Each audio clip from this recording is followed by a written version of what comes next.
नमस्कार, मी मिनल माळी मडवी. न्यूज मराठी 24/7च्या बातम्या गावाकडच्या मध्ये आपल्या सगळ्यांचं स्वागत. पाहूया गावाकडील काही महत्त्वाच्या बातम्या. नांदेड वाघाळा शहर महापालिका निवडणुकीत अपयशानंतर आता शिवसेना शिंदे गट उत्तर विधानसभा मतदारसंघात पक्ष वाढीसाठी आणि संघटनात्मक बांधणीसाठी आज शहरातील शासकीय विश्रामगृहात बैठक आयोजित केली होती. यात नांदेड उत्तर विधानसभा मतदारसंघात आगामी काळात पक्ष वाढीसाठी उपाययोजना कशा प्रकारे करायच्या यांच्या सूचना आमदार बालाजी कल्याणकर यांनी पदाधिकारी आणि कार्यकर्ते यांना दिल्यात. यावेळी उत्तर जिल्हा प्रमुख गंगाधर बडुसरे, SC/ST सेलचे जिल्हा प्रमुख मंगेश कदम यांच्यासह पदाधिकारी उपस्थित होते. नांदेड जिल्ह्यामध्ये नांदेड उत्तर मतदारसंघातली शिवसेना पक्षाची बैठक आयोजित केली. त्या निमित्ताने या बैठकीला उपस्थिती या नांदेड उत्तर मतदारसंघाचे जिल्हा प्रमुख गंगाधर बडुसरे साहेब, तसेच आमचे दुसरे जिल्हा प्रमुख उमेशजी मुंडे, मंगेश कदम, आमचे प्रमुख काका सावंत, तसेच गटनेता सिंग गाडेवाले, तसेच संदीप गाडेवाले आणि आमचे दर्शनभाई सिद्धू असे सर्व पदाधिकारी होते. महिला आघाडी होती, तसेच सर्व जे उमेदवार उभे होते त्यांनी सुद्धा उपस्थित लावली. आणि मुख्य नांदेड शहरातल्या नांदेड उत्तर मतदारसंघातल्या शहराचे प्रमुख पदाधिकाऱ्यांची बैठक आयोजित केली. शाखा प्रमुखाने पक्ष वाढला पाहिजे या हेतूने ही बैठक आयोजित केली आणि बैठकीत सूचना दिल्या की आपला पक्ष कसा वाढवायचा. आता नवीन शाखा प्रमुख, नवीन विभाग प्रमुख, नवीन बूथ प्रमुख असे नियोजन आमचं भविष्यामध्ये ठरलेलं आहे. येणाऱ्या काळामध्ये जिल्हा परिषद आहेत, विधानसभा, लोकसभा या हिशोबाने आम्हाला ही बैठक वाढ करण्यासाठी, पक्ष वाढ करण्यासाठी ही बैठक आयोजित केलेली आहे. याच्यात सूचना सुद्धा दिलेल्या आहे जिल्हा परिषदेने, मी सुद्धा दिलेले आहे. आपल्याला महाराष्ट्र राज्याचे उपमुख्यमंत्री एकनाथभाई शिंदे साहेबांची ताकद वाढवायची आणि ताकद वाढत पक्ष सुद्धा वाढला पाहिजे या हेतूने नांदेड उत्तर मतदारसंघातले जनतेची कामं झाली पाहिजेत. यासाठी जे आज उमेदवार उभे होते त्यांना सुद्धा ताकद देण्यासाठी ही बैठक आयोजित केलेली आहे. त्या निमित्ताने 100% त्यांच्या मी पाठीशी, सर्व शिवसैनिकाच्या नांदेड जिल्ह्याच्या शिवसेनेच्या पाठीशी एकनाथभाई शिंदे साहेब सुद्धा सर्व शिवसैनिकाच्या पाठीशी राहतील याची मला गॅरंटी. कारण एकनाथभाई शिंदे एक सामान्य शिवसैनिक असल्यामुळे सामान्य शिवसैनिकाचे मुख्यमंत्री झालेत या हेतूने त्यांना जाण आहे. 100% आमच्या पाठीशी राहतील. या नांदेड उत्तर मतदारसंघाला पक्ष वाढण्याची ताकद देतील आणि येणाऱ्या काळात सुद्धा आम्ही 100% पक्ष वाढण्याची कटिबद्ध राहील. येणाऱ्या काळामध्ये जास्तीत जास्त पक्ष वाढेल, शाखा खोलतील आणि वार्ड वाईज, प्रभाग वाईज, नगर वाईज शाखा खोलायच्या येणाऱ्या काळामध्ये. या निमित्ताने सांगतो, सगळ्यांना शुभेच्छा देतो. जय हिंद, जय भारत. वर्ध्याच्या सिंधी इथं ग्रामीण रुग्णालयाच्या मागणीसाठी 1000वर नागरिकांनी रक्तानं पत्र लिहिलंय. खासदार अमर काळे यांनीही आंदोलनस्थळी येत रक्तानं पत्र लिहिलंय. आंदोलनाला विविध राजकीय पक्षांचा पाठिंबा आहे. प्राथमिक आरोग्य केंद्राला ग्रामीण रुग्णालयाचा दर्जा देण्याची मागणी करण्यात आली. रक्तानं लिहिलेली पत्र ही मुख्यमंत्री देवेंद्र फडणवीस यांना पाठवली जाणार आहेत. या अनोख्या आंदोलनातून मागणीकडे लक्ष वेधण्याचा प्रयत्न करण्यात आलाय. सरकारनं तात्काळ ग्रामीण रुग्णालय मंजूर करण्याची मागणी करण्यात आली.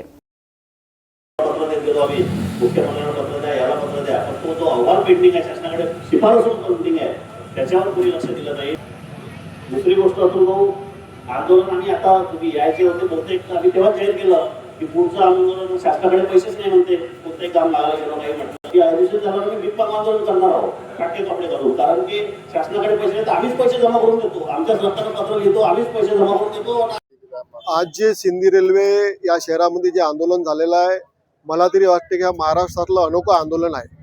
या भागातल्या जनतेनं ग्रामीण रुग्णालयाचा दर्जा मिळावा यासाठी 1400 लोकांना स्वरक्तानं पत्र लिहिलेल्या मुख्यमंत्री साहेबांना. आणि मुख्यमंत्री साहेब आमच्या महाराष्ट्राचे मुख्यमंत्री आहे आणि अवघ्या इथून 70 किलोमीटरवर मुख्यमंत्री साहेब राहत आहे आणि सातत्यानं सिंधी रेल्वेच्या जनतेला या विषयासाठी लढा द्यावा लागत आहे, आंदोलनं करावं लागत आहे. पण प्रशासन आणि शासन हे दुर्लक्ष करत आहे. पण आज जे आंदोलन झालेलं आहे हे अनोखा झालेलं आहे आणि 1400 लोकांना स्वरक्ताने जे पत्र मुख्यमंत्री साहेबांना दिलेलं आहे.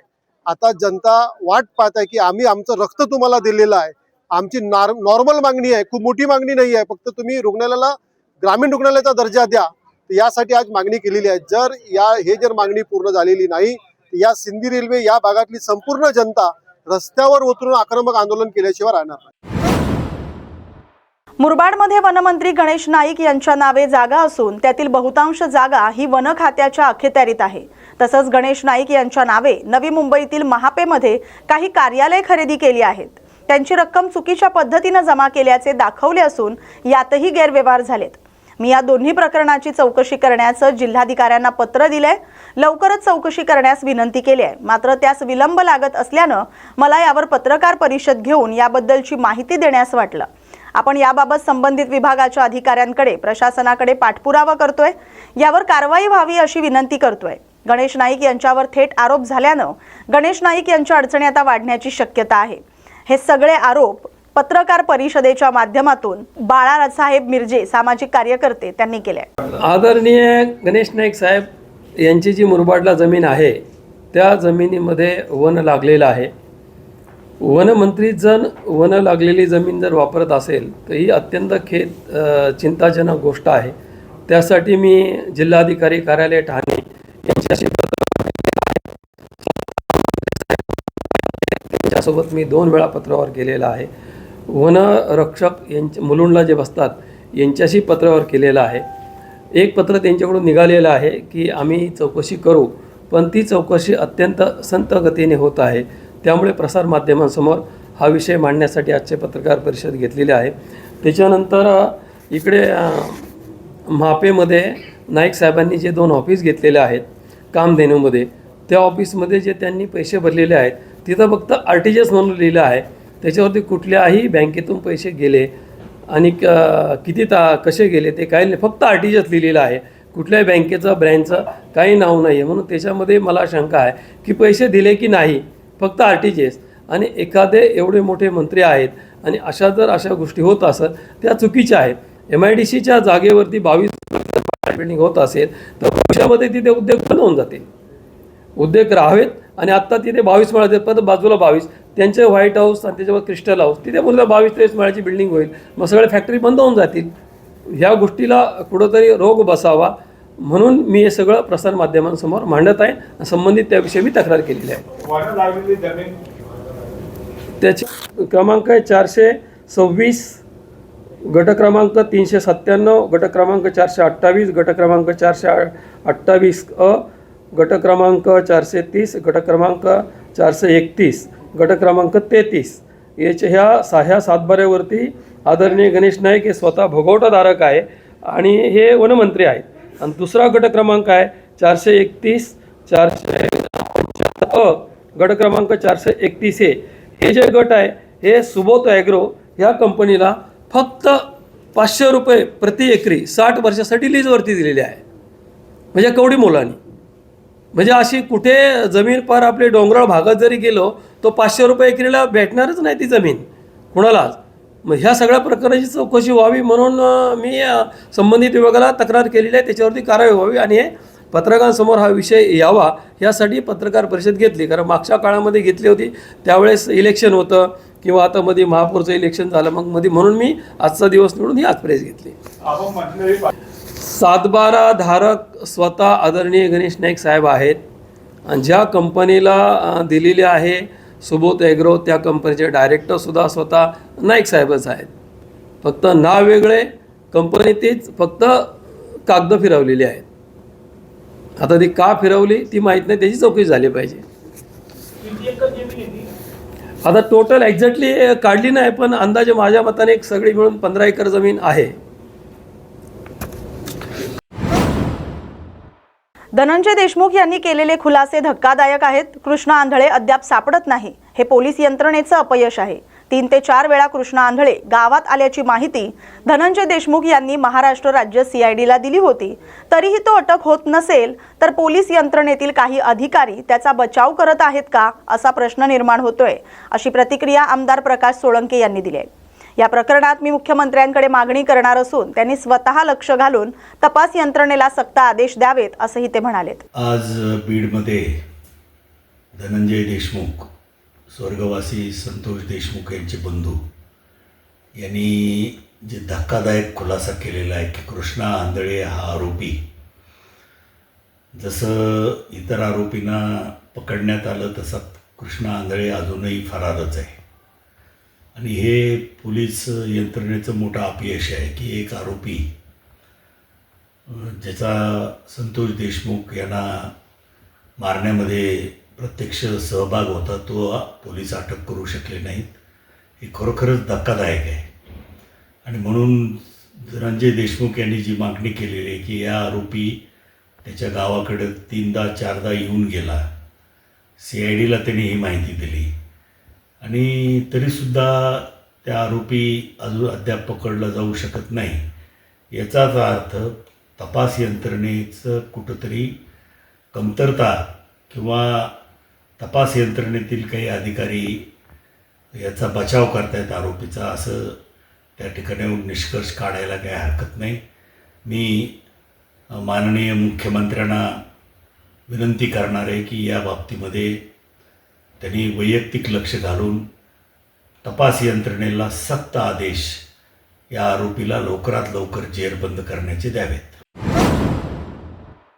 दिल्लीतील AI समिट दरम्यान युथ काँग्रेस कार्यकर्त्यांनी भारत अमेरिका व्यापार करार आणि नरेंद्र मोदी यांच्या विरोधात आंदोलन केल्याच्या पार्श्वभूमीवर त्याच्या निषेधार्थ आता शिवसेना शिंदे गट आक्रमक झालाय.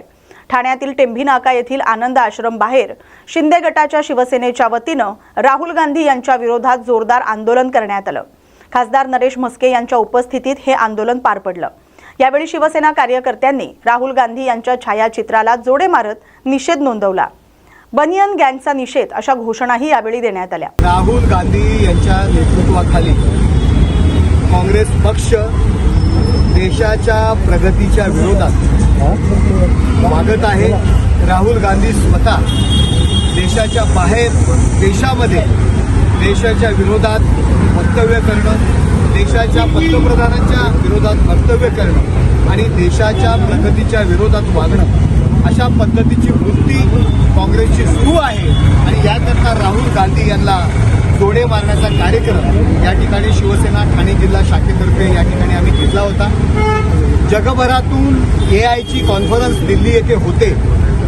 देशाची प्रगती त्या ठिकाणी लोकांसमोर आपण आणतोय. देशभरातील प्रतिनिधी आपल्या देशाची प्रगती AI टेक्नॉलॉजी पाहायला आलेले आहेत. त्यांच्या टेक्नॉलॉजीचं प्रदर्शन त्या ठिकाणी करायला आलेले आहे. हा देशाचा सन्मान आहे. परंतु राहुल गांधी यांच्या नेतृत्वाखाली युवक काँग्रेसचे पदाधिकारी त्या ठिकाणी चड्डी बनियांवरती निषेध करतात आपल्या देशाचा. हा देशाचा अपमान आहे आणि देशविरोधक देशघातक अशा या कारवाया आहेत. आमची मागणी आहे देशद्रोहाचा गुन्हा या सगळ्या लोकांवर दाखल करावा आणि त्याचबरोबर राहुल गांधी यांच्यावर सुद्धा देशद्रोहाचा गुन्हा दाखल करावा. देशविरोधी कारवाया त्या ठिकाणी ते करतायत. पाकिस्तानची भाषा बोलतायत.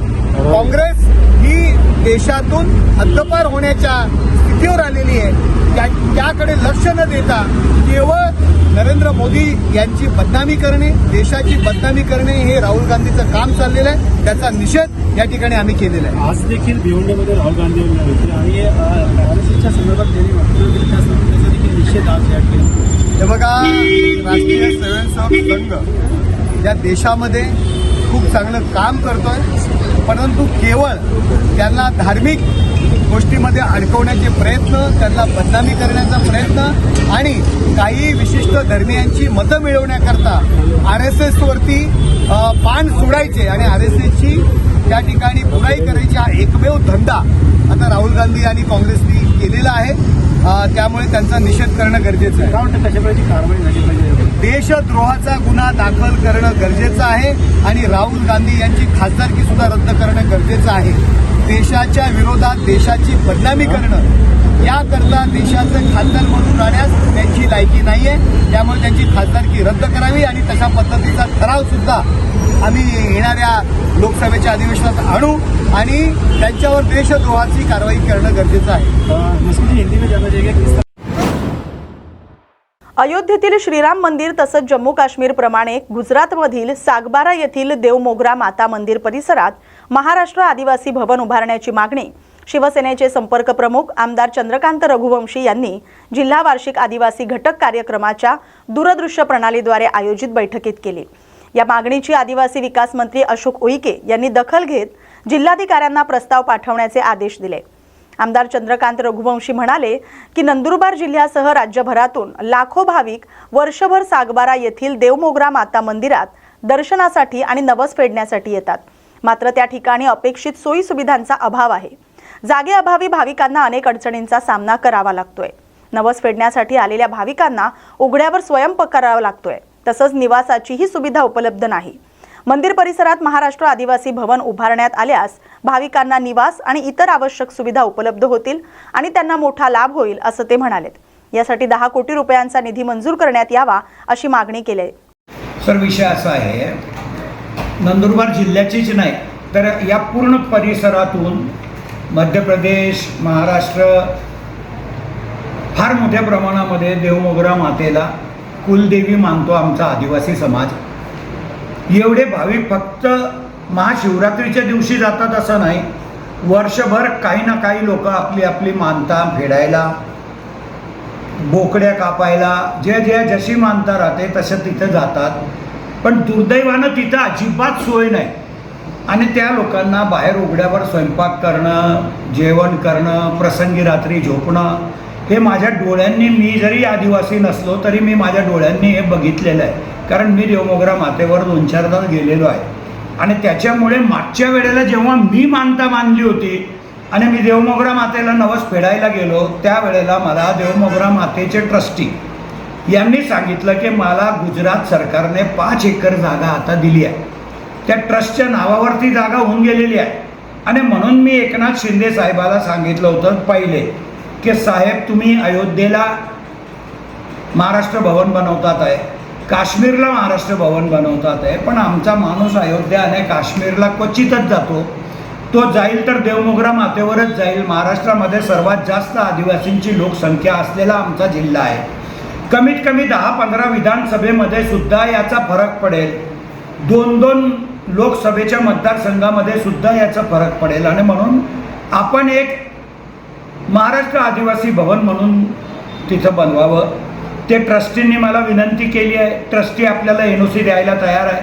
ट्रस्टीने जर NOC दिली तर त्याला मिळालेल्या 5 एकर जागेमधूनच अर्ध्या एकर जागेवरती आपल्याला किंवा 1 एकर जागेवरती आपल्याला महाराष्ट्र आदिवासी भवन बनवता येईल. महाराष्ट्राचं नाव राहिलं तिथं तर 3 राज्यामधून लोक येतात, गुजरात, मध्य प्रदेश आणि महाराष्ट्र. त्यांना दिसेल की नाही, महाराष्ट्राच्या सरकारने हे बनवलं आहे आणि म्हणून आदिवासी विकास मंत्र्यांना मी काल विनंती केली. दुर्दैवाने आमचे 2 आदिवासी विकास मंत्री होते पण त्यांनी या गोष्टीकडे गांभीर्याने लक्ष दिलं नाही. म्हणून मी यांच्याकडेही मागणी केली की साहेब, आपल्याला संधी आहे आणि आपल्याला विनंती करतो हात जोडून की आमची कुलदेवी देवमोगरा माता आहे तर तिथं आदिवासी महाराष्ट्र भवन बनवावं असं. त्यांनी 1 मिनिटामध्ये माझी विनंती मान्य केली आणि जिल्हाधिकाऱ्यांना सांगितलं की तसा प्रस्ताव बनवून आमच्याकडे पाठवा. मला आत्मविश्वास आहे, ते प्राध्यापक आहे, शिक्षक कधी बी जे मान्य करतो, जे सत्य असेल तेच बोलतो आणि त्यांनी सांगितलं की मी करतो चंदू भैया तर ते 100% करतील. फक्त मी जिल्हाधिकाऱ्यांकडनं आत्ताच प्रस्ताव घेऊन जाईल. पहिले त्या ट्रस्टची NOC मागवतो आणि त्या ट्रस्टची NOC घेतल्यानंतर शासनाला 1 कोटी रुपयाचा 10 कोटी रुपयाचा एकदम चांगला आपला आदिवासी भवन, त्याच्यामध्ये 1 हॉल, राहायच्या खोल्या, जेवायची व्यवस्था, हे सगळं किचन सगळं बनवायला लावतो आणि नंदुरबार जिल्ह्याची नाही तर परिसराच्या सगळ्या आदिवासींची सोय होईल असं मला वाटतं. मी मंत्री महोदयांचे मनापासून आभार मानतो की त्यांनी माझी रास्त असलेली मागणीसुद्धा 1 मिनिटामध्ये मान्य केली. त्याबद्दल मी त्यांचे आभारी आहे. बजेटमध्ये त्याला तरतूद करतील आणि त्याच्यानंतर ते काम पुढच्या वर्षी सार्वजनिक बांधकाम विभाग नंदुरबारच्या माध्यमातून पूर्ण करू. कुरखेडा ते वडसा मुख्य मार्गावरील होर्हे रोडचं बांधकाम हे अत्यंत कासव गतीनं सुरू असल्यामुळे नागरिक आणि व्यापाऱ्यांमध्ये तीव्र नाराजी व्यक्त होते. ठिकठिकाणी रस्ता खोदून झाडं झुडपं आणि दगड टाकून ठेवण्यात आल्यानं वाहतुकीला अडथळा निर्माण होत असून अपघाताचा धोका वाढलाय.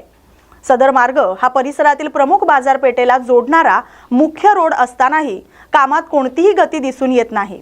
सध्या व्यापारी हंगाम सुरू असल्यामुळे खराब रस्त्यामुळे कुरखेडा व्यापारी वर्गाला आर्थिक नुकसान सहन करावं लागतंय. ग्राहकांनाही मोठ्या अडचणींना सामोरं जावं लागतंय. 1 एप्रिलपर्यंत रस्त्याचं काम पूर्ण न झाल्यास नागरिकांच्या सहभागातून आंदोलन छेडण्यात येईल असा इशारा देण्यात आलाय. वळसा कुरखेडा मुख्य मार्गावरील जे अडचणी निर्माण होत आहे आणि ठेकेदारची जे कासव गतीनं जे काम करायची पद्धत आहे त्याच्याविषयी माहिती सांगा.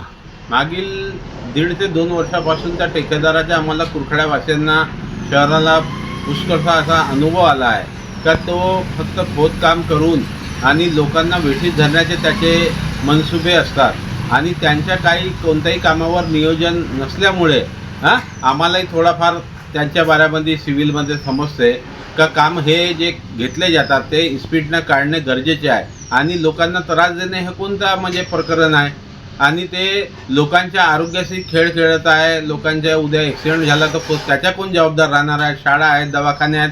मार्केटवाल्यांची बहुत पोझिशन खराब आहे. मार्केटवाल्याचे जे धंदे आहेत कुरखेडा तालुक्यामध्ये ज्यांच्या जे व्यापार आहेत ते फक्त 2 महिन्याच्या 1 महिन्याच्या ते सीजन करून आपला उदरनिर्वाह करण्याचे ते मानसिकतेमध्ये असतात. आज 100%मधून 5-10% लोकांचे कामं फक्त ठीक आहेत आणि ते रस्ता पूर्ण उगदून ठेवल्यामुळे त्यांचे बोलण्या वगैरेही नाही होत आहे. तरी ते लवकरात लवकर त्यांनी हे सारा विषय निपटून ते आमचे काम करावे. अन्यथा 1 तारखेपासून आणि नाव न सांगण्याच्या याच्यावर मला तिथून माहिती अशी भेटली आहे का त्याच्याकडे स्टील नाही आहे, सिमेंट नाही आहे, लेबरला देण्याचा पैसा नाही आहे, डिझेल नाही आहे. तर ते सर्वजण मिळून आम्हाला वेठीस धरू नये अन्यथा तीव्र किसमचे असं आंदोलन आम्ही उभारणार. संत गाडगेबाबा अमरावती विद्यापीठाचा 42वा दीक्षांत समारंभ सोमवार 23 फेब्रुवारी 2026 रोजी सकाळी 10 वाजता विद्यापीठ परिसरात संपन्न होणार आहे. या समारंभात एकूण 42,317 विद्यार्थ्यांना पदवी तर 255 विद्यार्थ्यांना पदविका प्रदान केली जाणार आहे. विविध परीक्षांमध्ये उल्लेखनीय यश संपादन करणाऱ्या विद्यार्थ्यांना 122 सुवर्ण पदकं, 22 रौप्य पदकं आणि 24 रोख पारितोषिकांसह एकूण 168 पुरस्कार देण्यात येणार आहेत. विशेष म्हणजे पदक विजेत्यांमध्ये विद्यार्थिनींचं प्रमाण लक्षणीय असून जवळपास 80% पदकं मुलींनी पटकावलेत. विद्यापीठाच्या विविध विद्याशाखेतील 466 संशोधकांना आचार्य पदवी देऊन सन्मानित करण्यात येणार आहे. नमस्कार. संत गाडगेबाबा अमरावती विद्यापीठाचा 42वा दीक्षांत समारंभ 23 फेब्रुवारी 2000 रोजी सकाळी 10 वाजता विद्यापीठाच्या प्रांगणात आयोजित केलेला आहे. या दीक्षांत समारंभाकरता प्रमुख पाहुणे म्हणून आपल्या भारतीय सेनेचे माजी प्रमुख जनरल मनोज पांडे स्वतः उपस्थित राहणार असून ते दीक्षांत भाषण करणार आहेत. या समारंभाकरता आपल्या 5ही जिल्ह्यातील सर्व महाविद्यालयातील विद्यार्थी त्यांना पदके आणि पारितोषिके प्राप्त झालेली आहेत ते उपस्थित राहतील आणि सन्माननीय पाहुण्यांच्या हस्ते त्यांना पदके आणि पारितोषिके हे प्रदान केली जातील. या दीक्षांत समारंभाच्या निमित्ताने सर्व पदके प्राप्त पारितोषिक प्राप्त विद्यार्थ्यांना मनापासून शुभेच्छा देतो आणि त्यांची भविष्यातील वाटचाल अशीच सुवर्णमयी राहो अशा शुभेच्छा देतो. धन्यवाद. राष्ट्रवादी पक्षाच्या अध्यक्ष निवडी संदर्भातील स्वाक्षरीचा मुद्दा सध्या चर्चेत आहे. उपमुख्यमंत्री सुनेत्रा पवार यांना पक्षाच्या राष्ट्रीय अध्यक्षपदी निवडण्यासाठी केवळ 35 आमदारांनी स्वाक्षरी केल्याची माहिती समोर आली आहे. दरम्यान त्या 35 आमदारांमध्ये माझीही स्वाक्षरी असल्याचं आमदार प्रताप पाटील चिखलीकर यांनी स्पष्ट केलंय. येत्या काळात सुनेत्रा पवार यांची राष्ट्रीय अध्यक्ष म्हणून निवड होणार आहे. त्या अनुषंगानं ही प्रक्रिया राबवण्यात आल्याचं त्यांनी सांगितलंय. तसंच अजित पवार यांच्या विमान अपघाताबाबत चौकशी पूर्ण होईपर्यंत कोणतीही प्रतिक्रिया देणं उचित ठरणार नाही असंही ते म्हणाले. मी पत्रकार परिषद त्यांची पूर्णपणाने ऐकली नाही, परंतु आमदार रोहित पवार साहेबांनी पहिल्या दिवशीपासूनची हीच भूमिका मांडलेली आहे की दादांचा घातपात झालेला आहे. परंतु त्याची चौकशी जोपर्यंत पूर्ण होणार नाही तोपर्यंत माझ्यासारख्या कार्यकर्त्यांनी त्याच्यावर बोलणं उचित होणार नाही. कारण राज्याचे मुख्यमंत्री फडणवीस साहेब असतील, संबंधित खात्याचे मंत्री मोहोळ साहेब असतील यांनी लागली चौकशीचे आदेश दिलेले आहेत आणि उच्च पातळीवरून चौकशी निश्चितपणाने होते आहे. रोहित पवार साहेब हे त्यांच्या नात्यातले आहेत, त्यांच्या घरातले आहेत, त्यांच्यामुळं त्यांच्या भावना ते असू शकतात. परंतु जे काय सत्य असेल ते बाहेर येईल परंतु काही असेल तरी दादा वापस येणार नाही. दादांच्या जाण्यामुळं जी महाराष्ट्रावर शोककळा पसरली, आमच्यासारखे लाखो कार्यकर्ते उघड्यावर पडले, ही झीज कधीच भरून न निघणारी आहे. 35 आमदारांनी राष्ट्रवादीमध्ये सुनेत्रा पवार अध्यक्ष झाल्यापैकी यासाठी समर्थन दिलेले आहे, तर उर्वरित आमदारांनी दिलं नसल्याचंही त्यांनी सांगितलं. नाही, असं काही नाही आहे. काही आमदार महोदयांनी, मी पण मागे सांगितलं की माझी पण त्याच्यावर स्वाक्षरी आहे, पण स्वाक्षरीची आता गरज असण्याचं कारण नाही. परवा जी आमची बैठक आदरणीय सुनेत्रा वहिनीच्या अध्यक्षतेखाली पहिली झाली, त्याच बैठकीमध्ये राष्ट्रीय कार्याध्यक्ष प्रफुल्लभाई पटेल साहेबांनी येणाऱ्या काळामध्ये सुनेत्रा वहिनीची अध्यक्षपदी निवड केली जाईल, त्यासाठीची योग्य जी काही प्रक्रिया असते ती आपल्याला पूर्ण करायची आहे हे त्यांनी सांगितल्यामुळं आता याच्यावर चर्चा करण्यामध्ये काय अर्थ आहे असं मला वाटत नाही. विटकरी देखील मागणी करत आहेत. तुमची मागणी राहणार आहे का याचं सत्यता बाहेर आली पाहिजे म्हणून? कशाच्या संदर्भात? अजितदादाच्या अपघाताची. एकदा मी सांगितलं ना, माननीय मुख्यमंत्र्यांनी, माननीय संबंधित मंत्र्यांनी चौकशीचे आदेश दिलेले आहेत.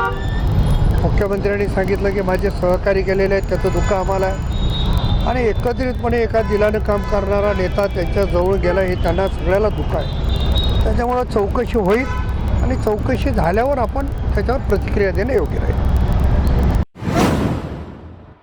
अमरावती महानगरपालिकेच्या कारभारावर पुन्हा एकदा प्रश्नचिन्ह उपस्थित झाले. मनपाचे मुख्य आरोग्य अधिकारी विशाल काळे हे शासकीय वाहनाचा गैरवापर करत असल्याचं समोर आलंय.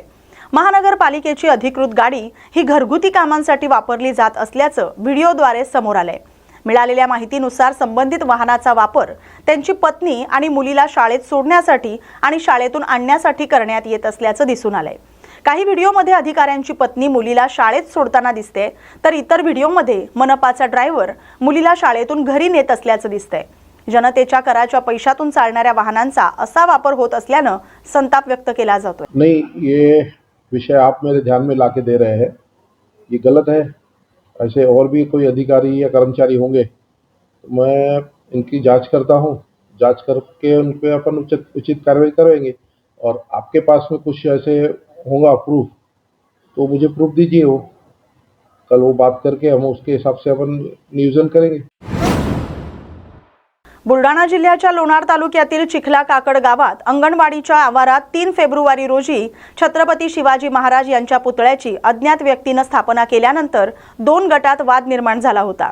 20 फेब्रुवारी रोजी सायंकाळी पुन्हा एकदा दोन्ही गट आमने-सामने आल्यानं वादाचं रूपांतर हाणामारीत झालं.